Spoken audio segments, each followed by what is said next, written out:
À quoi ça ressemble la pédagogie Montessori après 6 ans? Bonjour et bienvenue dans cette vidéo. Je suis Victoria du site Enfance Positive et aujourd'hui je vais vous donner 5 clés pour comprendre la pédagogie Montessori pour les 6 à 12 ans.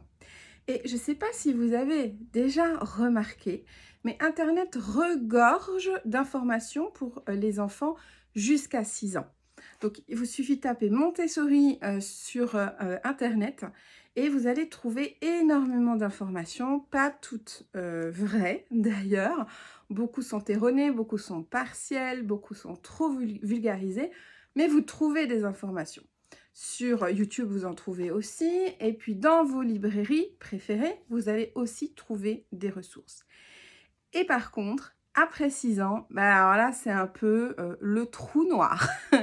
On se rend compte qu'il n'y a plus rien, il n'y a plus de ressources, il y a très peu de blogs et de sites internet qui en parlent. Il y a excessivement peu de livres également et quasiment aucune vidéo.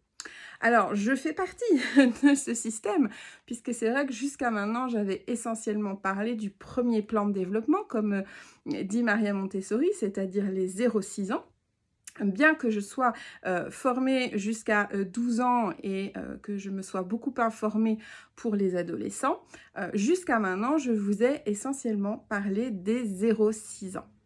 Et à un moment donné, j'ai eu envie de vous poser des questions sur eh bien, la pédagogie Montessori après 6 ans. Est-ce que ça vous intéresse? Est-ce que vous rencontrez des difficultés avec vos enfants? Est-ce que vous auriez envie d'appliquer la pédagogie Montessori avec vos enfants après 6 ans? Et donc, à mes abonnés dans mes emails, à mes emails quotidiens, j'ai posé la question. Voilà, est-ce que ça vous intéresse d'avoir un entretien gratuit de 30 minutes avec moi pour justement parler ensemble de pédagogie Montessori? Donc, ça a eu un franc succès. Et depuis quelques semaines maintenant, j'échange avec beaucoup de mes abonnés sur le sujet. Et je me suis rendu compte qu'il y avait beaucoup d'intérêt pour la pédagogie Montessori après 6 ans, mais que c'était un petit peu une espèce de nébuleuse avec des peurs. Par exemple, est-ce que je vais être à la hauteur? Parce qu'effectivement, on peut se demander si on a le niveau au niveau des compétences en arithmétique, en géométrie, en grammaire, en orthographe, etc. Donc, beaucoup de peur de ce côté-là. Et puis, des peurs de est-ce que je vais savoir transmettre ça à mon enfant ou bon, à mes élèves? Cette question-là se pose un petit peu moins. Donc, cette question-là, il y avait aussi la question de finalement, est-ce que le curriculum Montessori pour les 6-12 ans permet de couvrir les fondamentaux demandés par l'éducation nationale? Enfin voilà, toute une sorte comme ça de questions qui se posent et auxquelles je vais répondre dans les vidéos qui vont venir. Dans cette vidéo-ci, j'avais vraiment envie de commencer par vous donner les 5 éléments qui pour moi sont les plus importants pour réfléchir à mettre en place la pédagogie Montessori chez soi ou dans sa classe avec des enfants de plus de 6 ans. J'en ai beaucoup parlé dans mes emails cette semaine, mais un enfant à partir de 6 ans va connaître d'énormes changements. Dans le mail d'hier, j'ai même parlé des 3 grandes métamorphoses que l'enfant va rencontrer, un petit peu comme l'insecte vit des grandes métamorphoses dans sa vie qui vont à la fois l'amener à changer du tout au tout en restant lui-même. Donc c'est assez complexe ce qui est en train de se passer. Alors, la première chose, Montessori après 6 ans, ça ressemble à quoi? La première chose à prendre en compte, c'est que ça ressemble déjà à une organisation qui favorise les activités de groupe. En fait, avant 6 ans, les enfants avaient besoin de faire tout seuls. Ils avaient besoin d'activités individuelles et le moins possible de regroupement et d'activités collectives parce qu'ils étaient dans une période de construction identitaire. Maintenant, l'enfant change, il passe dans ce que Maria Montessori a appelé le second plan de développement Et dans le second plan de développement, l'enfant construit son identité sociale.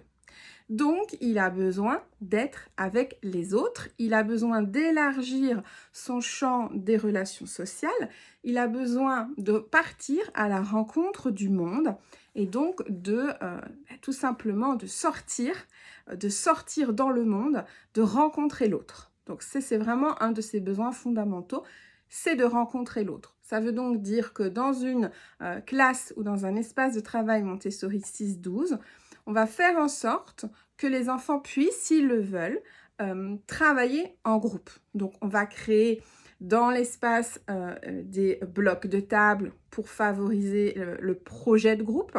On va favoriser également les activités. Il va y avoir des activités qui vont se faire à plusieurs. Et donc ça, c'est très typique.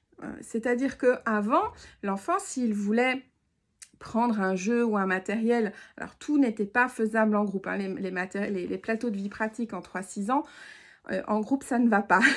Mais par exemple, en tout cas moi dans ma pratique, si deux enfants voulaient se mettre ensemble pour faire une variante de la tour rose, c'est jamais quelque chose que moi j'aurais interdit, tant que bien évidemment l'utilisation est constructive, qu'il ne dérange pas les autres enfants, etc. Après, si vous êtes plus dans l'application rigoriste, on va dire la pédagogie Montessori, ce ne sera pas autorisé, mais moi je l'autorise.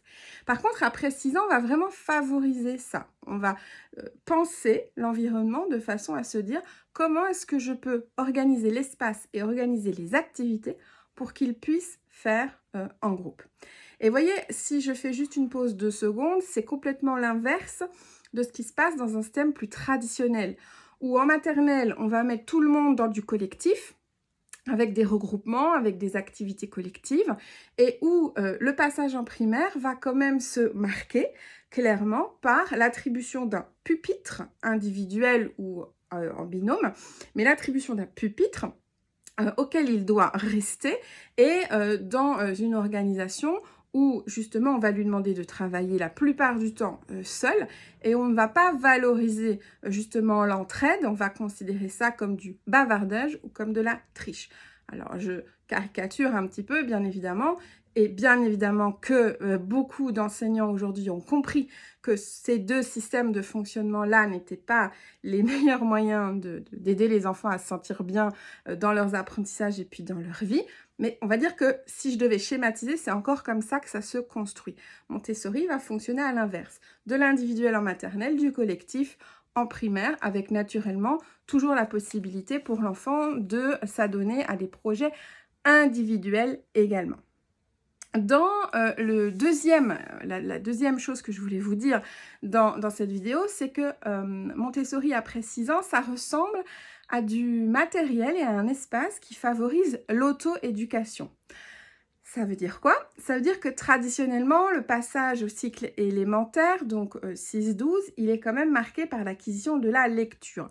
Donc la plupart des enfants acquièrent la lecture en fin de 3-6, et puis on va dire que grosso modo à 7 ans, tout le monde sait lire.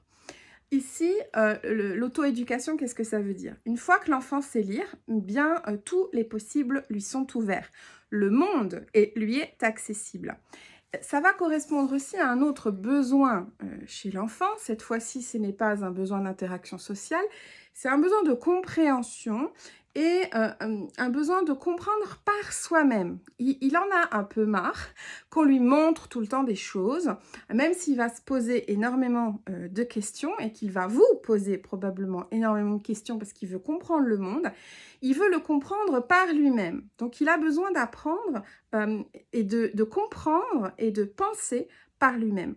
Donc, c'est un Montessori après 6 ans, ça ressemble à un espace de documentation où l'enfant va pouvoir s'auto-éduquer. Alors, ça peut être par des livres, donc avec une bibliothèque très très riche. L'enfant va vraiment avoir besoin de beaucoup de richesse dans la documentation à sa disposition, des livres, des documentaires, éventuellement la possibilité de faire des recherches sur Internet de façon bien évidemment accompagnée et de façon, voilà, on va expliquer à l'enfant comment faire et avec un très bon contrôle, on va dire, parental, ça existe, voilà, des contrôles où on peut éviter certains mots-clés, etc., etc. Donc ici, l'enfant, autant en 3-6, il avait besoin de faire tout seul, hein, c'était « aide-moi à faire seul ». Ici, il a besoin de comprendre et de penser tout seul. Donc c'est « aide-moi à comprendre et à penser par moi-même ». Et comment est-ce qu'on peut faire ça? Eh bien, en proposant un centre de documentation, d'auto-éducation. Ça va être aussi, même si je ne vais pas aborder trop ça dans cette vidéo, le fait de privilégier les activités où ce qui va être plutôt important, c'est de rechercher plutôt que de voir, comme en 3-6, l'enfant avait besoin de ça, de répéter et de copier, entre guillemets, une présentation qu'on allait lui faire. Donc ici, ce qui est très important, c'est pas tellement de trouver le résultat, c'est le cheminement pour chercher. C'est ça qui, ici, va être le plus important. Dans une troisième piste que je veux vous donner, c'est une organisation tournée vers l'extérieur. Donc, Montessori après 6 ans, ça ressemble à une organisation qui va, comme je l'ai dit dans la première piste, s'orienter vers l'extérieur. Alors, l'extérieur, c'est quoi? Ça va être le jardin ou la cour de récré si vous êtes dans une école. La pédagogie du dehors est un excellent complément à la pédagogie Montessori, même en 3-6, mais alors en 6-12, c'est absolument indispensable. Donc, tourner vers l'extérieur en permanence, ça veut dire quoi? Ça veut dire que idéalement, il faudrait que l'enfant puisse sortir quand il en a besoin, sans devoir attendre des périodes de récré fixes. Alors, je sais que dans certains systèmes scolaires, ça peut être compliqué à mettre en place. On peut aussi se dire « Ah, mais oui, mais il y a les programmes ».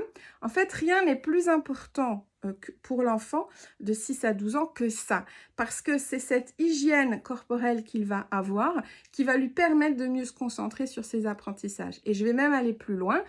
Il y a chez beaucoup d'enfants de cet âge-là des sensations ou des envies de fuite, entre guillemets de fugue, hein, on met des guillemets, hein. C'est pas je veux fuguer parce que je suis malheureux là où je suis, c'est j'ai besoin d'air, j'ai besoin de sortir, j'ai besoin d'aller au-delà des murs, en dehors des murs. Donc là, c'est vraiment très important. C'est pour ça que je disais la pédagogie du dehors, pour ça, ça fonctionne très bien. Mais c'est pas seulement être dans le jardin ou être dans la cour, c'est être aussi en dehors de l'école ou en dehors de la maison. C'est-à-dire que là, Montessori après 6 ans, c'est quoi? C'est des visites. Alors, dans les musées, des visites, faire des expositions, aller au cinéma, voir des salles, des spectacles, mais c'est pas que ça. Ça, oui, c'est important, c'est entre guillemets, c'est un peu attendu. On va aller plus loin, c'est-à-dire que l'enfant va aller faire peut-être à un moment donné, en fonction de son âge, et puis de là où vous habitez, les courses tout seul, parce qu'il a besoin de se confronter à la réalité du monde. Alors, acheter des choses avec de l'argent, se rendre compte de la valeur de l'argent, rencontrer des commerçants, rencontrer des artisans, aller à la rencontre de professionnels divers, de personnes qui vont se trouver en dehors de son cercle familial ou de son cercle scolaire. L'enfant a besoin, il s'éloigne entre guillemets de nous progressivement et il a besoin d'avoir cette vie à l'extérieur. Donc extérieur dans le jardin, mais extérieur dans le monde aussi. Donc, c'est clair qu'en 6-12, dans la pédagogie Montessori, on va venir soutenir voilà, les démarches des enfants. Ils veulent, par exemple, passer 1 heure chez un vétérinaire. Alors, on va accompagner l'enfant à écrire la lettre pour demander aux vétérinaires du quartier s'ils peuvent venir assister à quelques consultations pour voir comment ça se passe, par exemple. Ça, c'est un exemple, mais ça fait partie intégrante des besoins de l'enfant et il va apprendre énormément de choses de cette manière-là. Donc, troisième piste, orienter son organisation vers l'extérieur. Quatrième piste, une préparation personnelle importante pour répondre aux questions. Autant en 3-6, il fallait qu'on fasse attention à ce qu'on disait, qu'on en dise entre guillemets le moins possible, parce que venir parler, notamment pendant une présentation d'un matériel, pendant un travail, ça venait brouiller entre guillemets les pistes. Hein. En 3-6, j'insiste beaucoup sur le fait de dire par exemple qu'un enfant il ne peut pas se concentrer sur tout, il ne peut pas se concentrer sur ce qu'il voit, sur ce qu'il fait, puis sur ce qu'il entend en même temps. C'est pour ça que beaucoup de présentations Montessori en 3-6 ans se font dans le silence, parce que c'est un petit peu comme si le total des mégas disponibles eh bien, était grignoté en partie quand on parlait. Donc bien évidemment, quand c'était nécessaire, on parlait, mais on parlait le moins possible. Ici, en 6-12, ça va être différent, puisque l'enfant, il a besoin d'interaction relationnelle et sociale. Il va se poser aussi beaucoup plus de questions. Et donc, il va venir vous poser énormément de questions au-delà du centre de documentation que vous aurez mis en place. Et là, c'est très important déjà, bon, il ne s'agit pas de tout savoir, on ne sait jamais tout. Et donc, si à un moment donné, on ne sait pas répondre à la question, on va chercher ensemble. Donc ça, bien évidemment, c'est tout à fait faisable. Mais c'est important de, quand on commence à observer que l'enfant nourrit un intérêt pour quelque chose, d'aller faire la démarche, d'avoir la curiosité intellectuelle pour aller faire des recherches, pour augmenter son niveau de compétence sur ce sujet-là. Et je vous assure que c'est pas toujours facile. Je raconte très souvent cette histoire-là. J'avais fait un stage dans une école à Paris et il y avait un enfant de 8 ans qui se passionnait pour le système solaire, pour les planètes, etc. Et puis qui un jour est venu me parler de l'antimatière. Alors voilà, je vous assure que sur le coup, je me suis retrouvée un petit peu limitée dans mes réponses. C'est lui qui m'a à la limite apporté de la connaissance. Mais à partir de là, j'ai commencé à aller lire des informations, des articles, etc.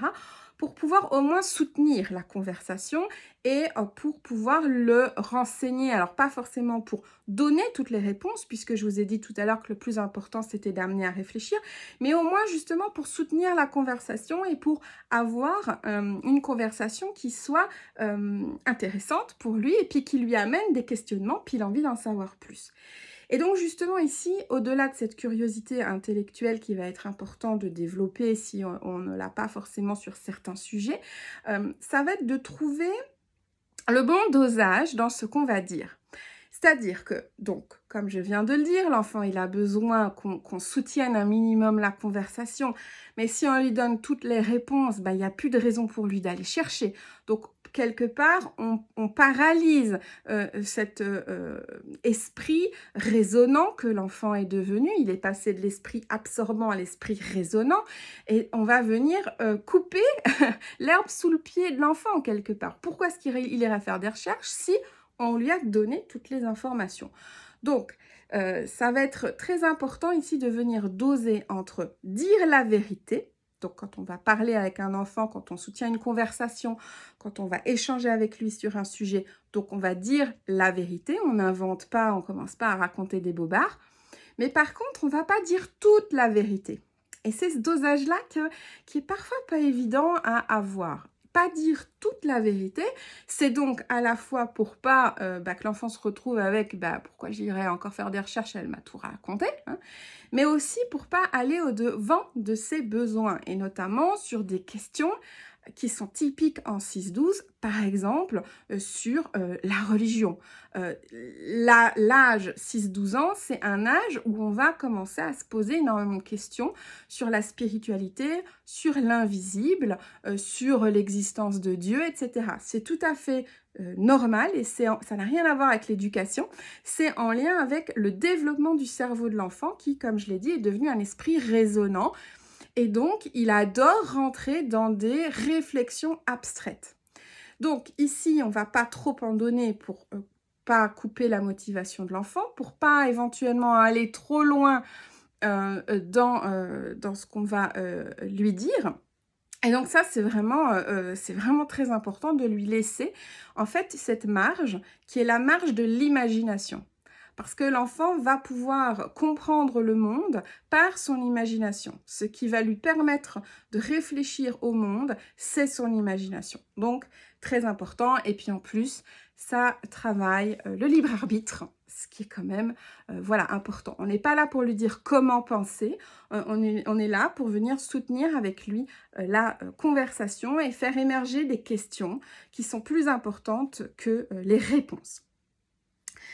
La dernière piste, donc la 5e et dernière piste dont j'avais envie de vous parler dans cette vidéo, ça va être on va parler d'apprentissage, on va dire, et d'apprentissage qui vont venir soutenir son besoin de connaissance. Donc ça, c'est un autre des grands besoins de cette tranche 6-12 ans.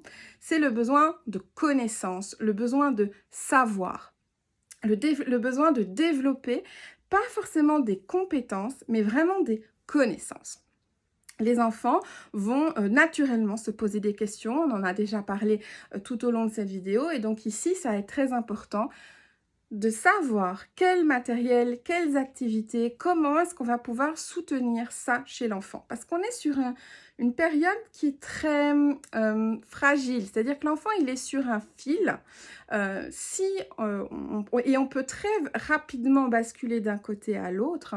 Si on est dans un système où quelque part, on va faire du gavage, on va avoir un programme, on va lui dire quoi apprendre, comment apprendre, quoi penser, etc., etc., plutôt que d'être dans un système, on va dire, de recherche, de favoriser la réflexion, le libre arbitre, etc., tout en mettant à disposition du matériel pour venir apprendre, eh bien, on va plus ou moins faire basculer l'enfant. Et moi, j'ai vu déjà des enfants à partir de 7-8 ans qui n'ont plus envie d'apprendre, qui sont plus motivés et qui n'apprennent que pour avoir une bonne note ou pour éviter une mauvaise note. Ça, en fait, ce sont des... J'en reparlerai dans une autre vidéo. C'est ce que Maria Montessori appelait des déviations on va dire, du chemin naturel de l'enfant, parce qu'on est venu ici contrarier le développement de simplement de ce qui est censé se produire chez lui. Donc, très important ici, et c'est pour ça que j'ai fait vraiment cette vidéo, parce que quand on comprend vraiment bien les 5 points-là, on évite d'arriver à ce problème-là. Parce que moi, je considère que c'est un problème quand un enfant n'est plus joyeux d'apprendre et qu'il apprend juste pour pas avoir une mauvaise note. Pour moi, c'est un problème parce que ça va amener tout un tas d'autres conséquences, on va dire, pour la vie future, au niveau de la curiosité intellectuelle, au niveau de la confiance en soi, au niveau de la créativité, voilà, pour plein de choses. Donc ici, déjà en 3-6, c'était un peu le message que je donnais, c'est d'arrêter de prendre les enfants pour des imbéciles. Ils sont capables d'apprendre à lire, ils sont capables d'apprendre à compter. On n'est pas obligé d'attendre 6 ans pour ça. Ils savent très bien le faire avant. En tout cas, ceux qui le veulent, en tout cas. Et là, c'est de continuer à penser de cette manière-là. C'est-à-dire que dans le curriculum Montessori 6-12, on va super loin. J'ai discuté avec plusieurs enseignants français. Le curriculum 6-12 ans peut valider sur la plupart des matières académiques le niveau 3e, donc dans le secondaire, le niveau 3e du collège. Donc, c'est la 3e année du secondaire quand même. Donc, ça ne veut pas dire que l'école traditionnelle est nulle, c'est pas ce que je veux dire. Ce que je veux dire, c'est que le curriculum, donc ce qui est proposé à l'enfant d'apprendre en 6-12 ans, il est super poussé. On peut aller très très loin et dans toutes les matières. Donc je ferai une vidéo d'ailleurs uniquement pour ça, si ça vous intéresse. Donc n'hésitez pas à me dire en commentaire si ça vous intéresse. N'hésitez pas aussi en commentaire à me poser des questions spécifiques sur les 6-12. S'il y a des choses que vous aimeriez que j'aborde sur cette tranche d'âge-là, comme il existe assez peu de ressources, ça me ferait plaisir, eh bien, tout simplement de vous aider dans cette réflexion-là. Dans la barre de description, je vais également mettre le lien vers mes emails quotidiens. Si vous avez envie d'en savoir plus sur la tranche d'âge 6-12 ans, eh bien, vous pouvez vous y inscrire et de cette manière-là, vous rentrez dans le bain de mes emails et vous allez pouvoir progressivement en apprendre de plus en plus sur Montessori après 6 ans. Voilà, si vous avez aimé cette vidéo, n'hésitez pas à la liker, abonnez-vous à la page, abonnez-vous à la chaîne. Tous les vendredis, je publie une nouvelle vidéo sur la pédagogie Montessori et puis d'autres choses également. Si vous avez des questions, si vous voulez réagir, n'hésitez pas à le faire en commentaire. Et puis sinon, je vous souhaite un très bon week-end et je vous dis à la semaine prochaine. Ciao, ciao!